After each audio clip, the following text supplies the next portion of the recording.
Long ago, in the heart of a magical forest, stood the whispering willow, a tree so old and wise that her leaves carried the secrets of the woodland creatures. But not all secrets were happy ones. One day, a little bird named Pip heard the willow's whispers. "The forest is in trouble," she murmured. "The fox is stealing eggs from the nests." Pip's heart raced. He was just a small bird. What could he do against a cunning fox? Pip asked the owls. "Too risky," they hooted. He begged the rabbits. "We're too scared," they said.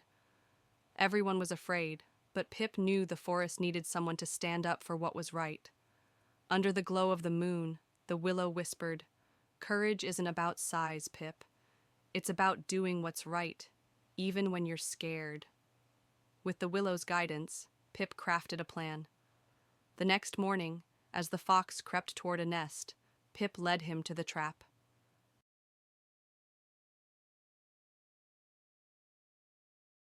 Deep in the heart of the greenleaf forest, there lived a tortoise named Toby. Toby was no ordinary tortoise. He had a big dream. He wanted to fly. Every day, Toby watched the sparrows, eagles, and even butterflies glide through the sky. "If only I had wings," he thought, "I'd be free like them." But Toby couldn't see the beauty in his sturdy shell or his strong, steady legs. All he saw was what he wasn't. Ah, young Toby, wings are not the answer to freedom. Look within. Your true gifts lie closer than you think. Oh, Toby tried everything, but no matter how hard he flapped, he just couldn't take off. One stormy day, Toby realized something amazing. While others were drenched or struggling, his shell kept him safe and dry. Toby understood. His shell wasn't a burden, it was a gift. A gift that made him strong, steady, and special. From that day on, Toby stopped dreaming of wings and started appreciating his own unique talents.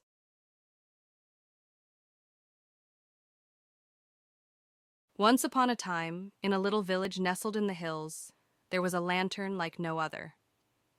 This lantern, perched on a tall post in the town square, had a magical glow that never faded, not even in the darkest nights. The villagers loved the lantern, for it lit up their streets, warmed their hearts, and guided travelers safely home. But one frosty winter night, the lantern noticed something strange. "Why do so many homes still sit in darkness? My light reaches far, but it seems to never be enough." So, the lantern made a bold decision.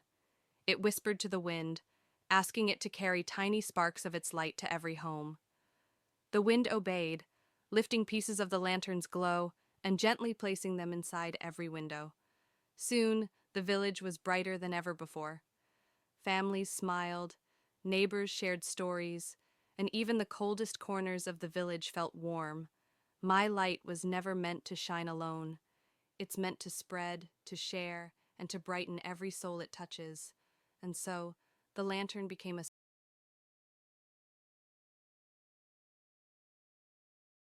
Deep in the heart of a sunny meadow, where flowers bloom and the air hums with life, there lived a hard-working bumblebee named Benny.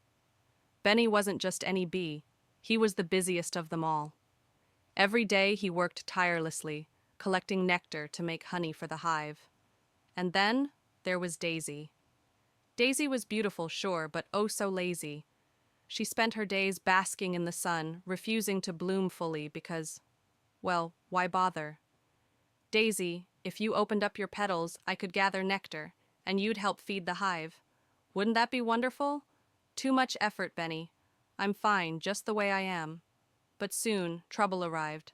A dry spell swept the meadow, and nectar became scarce. Benny buzzed back to Daisy, desperate. "Daisy, please, the hive is hungry, and we need your help." For the first time, Daisy understood. She stretched her petals wide, offering her nectar. Together, Benny and Daisy saved the hive. And Daisy? She learned that helping others made her happier than lazing ever did. So remember, friends,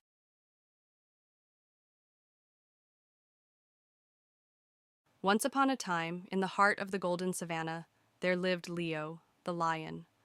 Leo was proud, brave, and oh so loud. He roared his way through every problem, never stopping to listen. But Leo had a little problem. You see, he never listened. Not to his friends, not to advice, and certainly not to the whispers of the wind. One day trouble struck. The river dried up and the animals had no water. They turned to their king for help. "I'll fix this. Follow me." But Leo didn't know the way. And of course, he didn't listen when the clever meerkat tried to warn him about the thorny path ahead. Embarrassed, Leo finally asked, "What should we do?" "Let us guide you, King Leo." And guess what? By listening to the meerkat, the wise old tortoise, and even the chirping sparrow, Leo led the animals to water. From that day on, Leo learned that listening didn't make him weaker.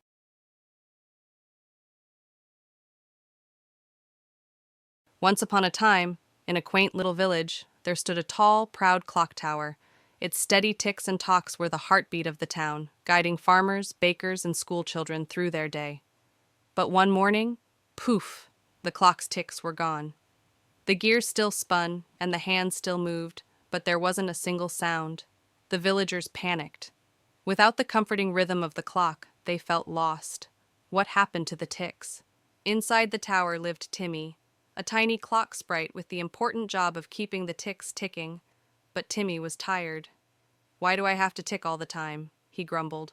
"No one ever says thank you." So Timmy stopped. At first, the silence felt peaceful, but soon, Timmy noticed the chaos outside. People were late. The baker burnt his bread, and the children missed school. The village was falling apart. Feeling guilty, Timmy climbed deep into the clock's heart. It was a mess. Gears tangled, springs unwound. Timmy sighed. This will take forever. But he rolled up his sleeves and got to work. Hours turned to days, but Timmy didn't quit. He twisted springs, tightened screws, and polished every gear. Finally, click, tock, the clock sprang back to life. The villagers cheered, and the town was alive again. Timmy realized something magical. His patience and hard work had saved the day. And from then on, Timmy ticked with pride.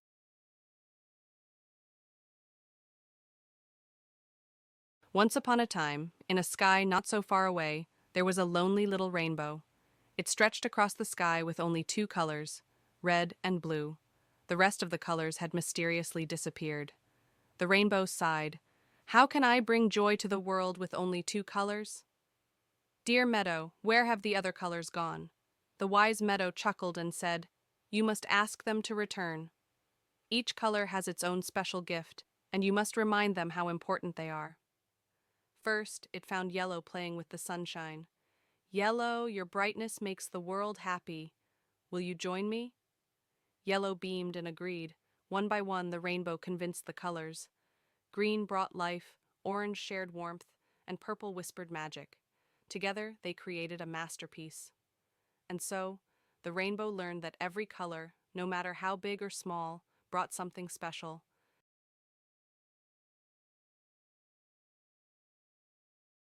Have you ever wondered why the moon glows so brightly? Let me tell you the tale of Oliver, the curious little otter, who decided to find out. Oliver thought, what if the moon is hiding a secret? He couldn't resist.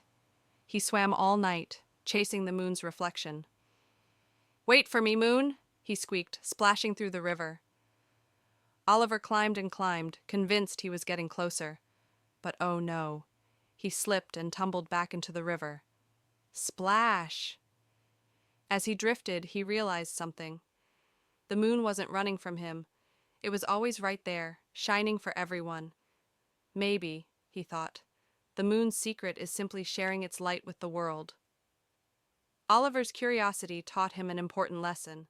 Sometimes the answers aren't in chasing, but in pausing, looking around, and appreciating the world as it is.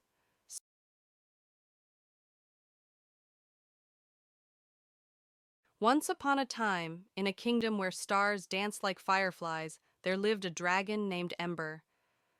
But Ember was no ordinary dragon. He was afraid of the dark.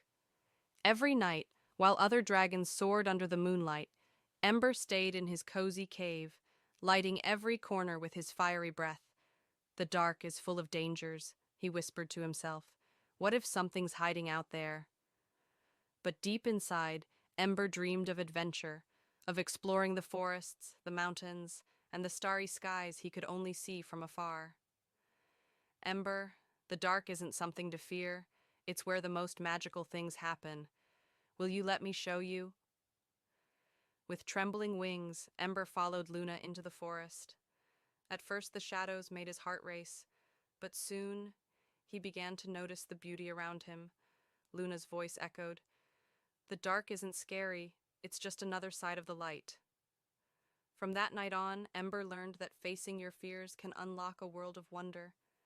And when he finally soared into the night sky, he discovered his own inner strength, brighter than any flame. And so, Ember became the bravest dragon of all.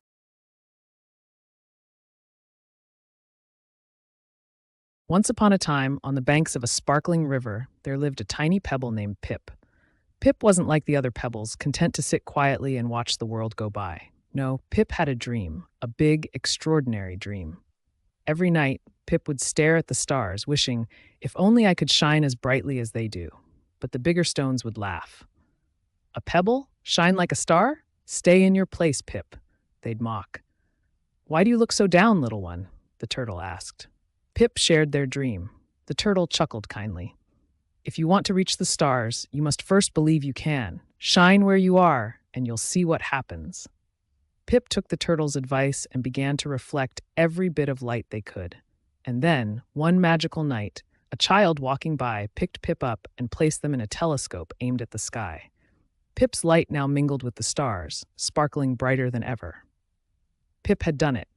They proved that even the smallest pebble can reach for the stars when they believe in them.